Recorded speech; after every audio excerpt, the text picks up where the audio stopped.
давайте да я захващаме от някъде, да се започва с тези видеа и да ви обяснявам за късмета и за съдбата, която тази година ще бъде различна според мен. Не знам защо съм си решила, че тази година ще бъде супер хубава, супер по-различна от досегашните, които са били, защото реших да се заема с много нови начинания, които нямат нищо общо. Тук е запотен.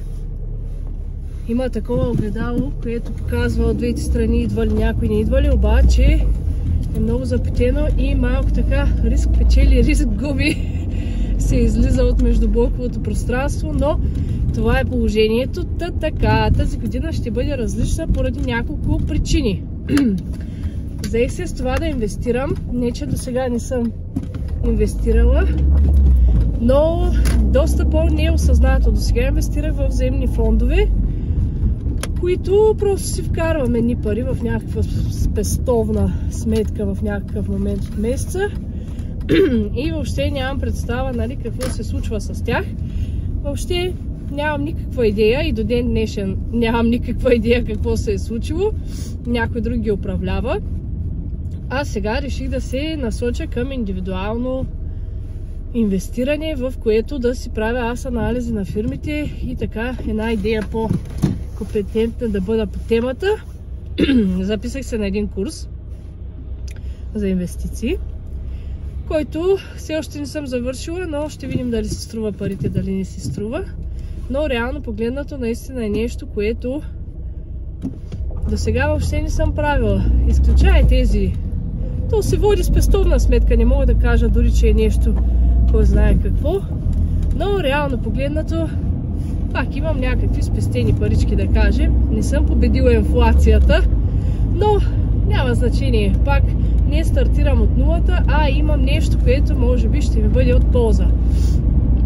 Доста се клати тази стойка, дано да не ми се размаже клипчето невероятно много. Тази сутрин, между другото, валя дъжд, а аз вчера си измих колата, но това няма да помрачи моя ден. Ако не позволявате от сутринта да ви се прецака настроението, всичко ще бъде наред.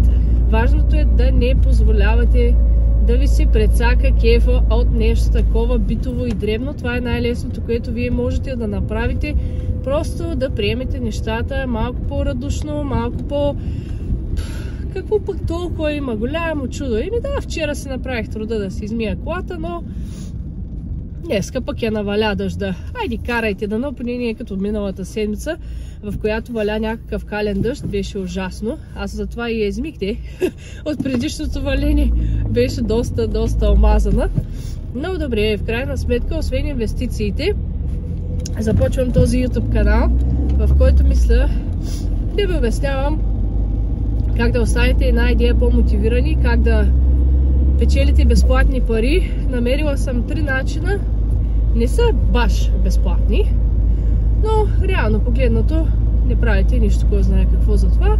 Ще имате някакви там по 1 стотинка на ден, но ще ви ги покажа, ако на някой му допадат, може да си ги използва. Аз ги използвам, така че защо пък да не ги споделя с други хора, които може да не са ги чували или пък да не смеят да пробват, защото много от случаите, на някой му кажат, ще ти дам 20 лева, но трябва да попълниш тук е тая бланка, да кажем, или еди какво си.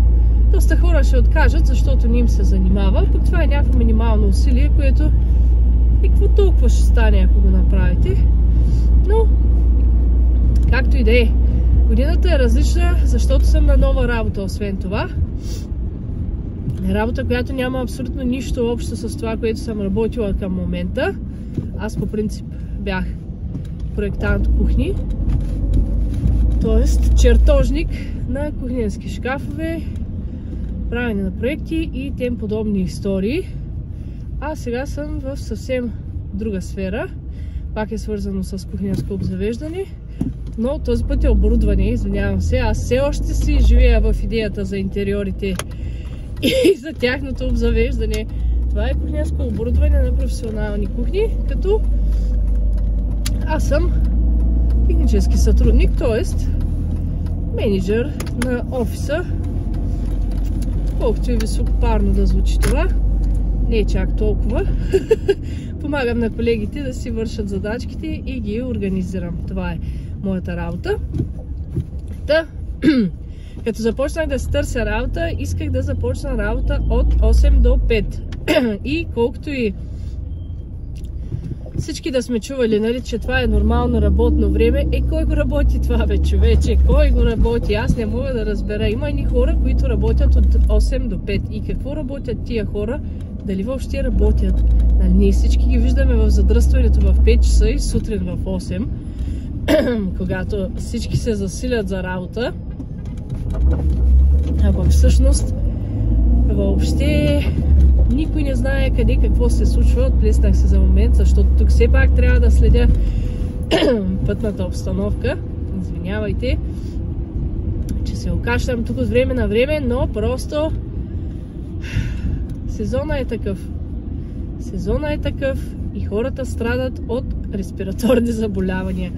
Така или иначе, защо аварийни? Защо аварийни? Изпревариме един автобус и си пусна аварийните, което никак не е добър знак. Значи ще спираме в някакъв момент някъде по пътя и там ще си останем. Както и да е, в момента това е добре, защото си снимам видеото и ще има малко повече време за него. Та, когато ходих на интервюта аз на работа, преди 6-7 години за тази ми работа, която напуснах наскоро, въобще не ми пукаше от колко до колко е. Обаче сега съм майка и вече ми пука, защото искам да си виждам детенцето. Та издирвах нещо, което да бъде от 10, не, от 8 до 5 часа. И намерих такова нещо. Та веднага трябваше да бъде включено това нещо в списъкът ми. Както се досещате, в списъка се помещават всички неща, които трябва да бъдат свършени и няма никакво значение искам ли, не искам ли, не мога ли, влязло един път в списъка. Няма начин да не стане. Трябва да се случат нещата, просто няма вариант. Защо иначе е влязло в списъка? Има там едно квадратче, което си чака да бъде отметнато. И ако не бъде отметнато, просто остава за утре или за следващия ден, така докато не се свърши, но обязателно, що ме влязло, трябва да се свърши. Никой не излиза от списъка. Никога. Да, в този списък попадна и да ми се обадят за интервю, което отметнах, и да ми се обадят, че започвам работа. Намерих си работа до 5 часа, което наистина е голямо постижение. Това е първата ми работа до 5 часа. Може би съм дораснала вече за нея или аз не знам.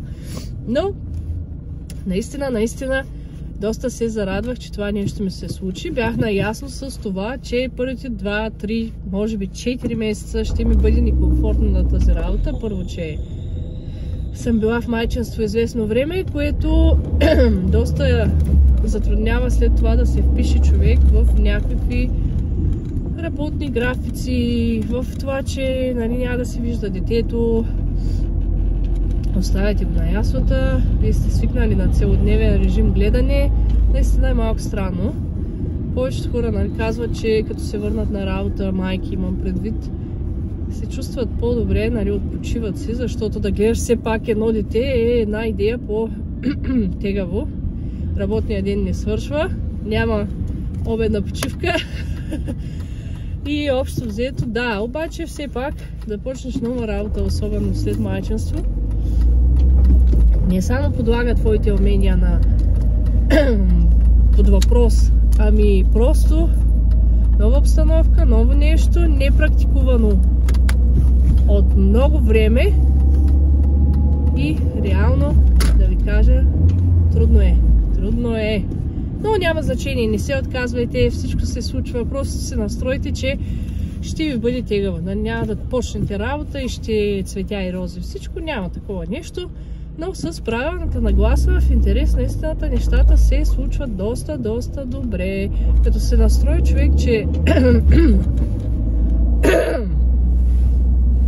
трябва да изтърпи нещо и след това вече той ще се влезе в рутината. Няма къде да отиде. Като работиш едно и също нещо известно време, независимо какво, ти си влизаш в някаква рутина и си ти е комфортно и си ти е добре, нали, колкото и да си мразиш шефовете и да им викаш, че са гадни, мръсни помияри, които не ти дават достатъчно пари за това, което ти правиш. Общо взето, работата си е работа, трябва да се работи, дали ще е тази сегашната, която ви дразни, или следващата, която ще ви дразни още повече, няма никакво значение. Като влезете в рутината, то се ви става новото нормално и вие си го чакате да ви се случи всеки ден. Така че, и аз сега отивам на работа, да не мислите, че отивам някъде другите. Естествено, че на работа и просто там ще си остана до 5 часа, след което ще отида да си взема детенцето и ще видим какво ще правим. Утре е 1 март. Баба Марта, троп. Да, сега като купувах мартеници днес на касата на един магазин, се замислих за това, че имам някакви мартенички от минали години, които въобще не съм ги ползвала. Те си стоят така опаковани. Защо не ги ползвам, а просто всяка година купувам нови. Това е една идея за спестяване на пари, между другото, колкото и безумно да ви звучи, как ще спестявам пари от мартеници. Ами купили сте повече миналата година, намерете ги къде са и ги подарете. Пък какво от това, че са от миналата година, нали са чисто нови, никой не ги е носил. Да ги е носил. Но това е важна е символиката, нали, подарявате някой нещо, за да е жив и здрав. Дали това нещо ще има пластмасова опаковка или не, абсолютно според мен няма никакво значение. Но вие решавате естествено дали ще ме послушате или не. Аз се сетих, че от това мога да спестя едни 10 лева. Нищо да не ги спестя. И ще си поровя до година. Нали? Тази година не го направих, но до година ще си поровя и ще си намеря старите мартеници. И просто ще ги ползвам. Задна, паркирам, отивам на работа. Видеото ми приключва. И ви го слагам да го гледате. И се надявам да ви хареса. В следващото видео ще ви обяснявам за това как малко по-добре да спестявате парички и да имате за всичко. До нови срещи! Чао, чао!